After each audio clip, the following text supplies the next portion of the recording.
Hey guys, welcome back to the channel. In today's video, let's talk about how to use Lendingclub for emergency fund management. An emergency fund is your safety net for unexpected expenses like medical bills, car repair, or job loss. Lendingclub makes it simple to build and manage one within your account. Start by opening a separate savings account or sub-account dedicated solely to your emergency funds.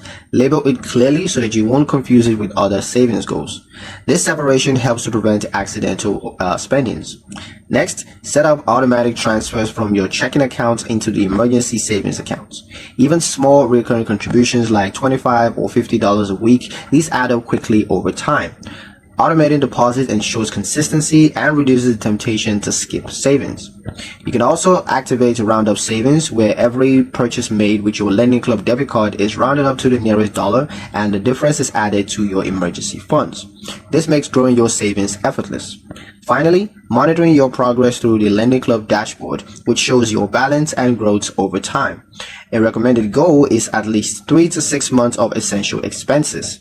By using Lendingclub's automations and tracking tools, you will steadily build a cushion for financial peace of mind. And that's pretty much it for the video, guys. Hope you liked it. Hope you found the information here useful enough. If you did, like, share, and subscribe for more helpful tutorials. Thank you guys for watching, and I'll see you in the next one.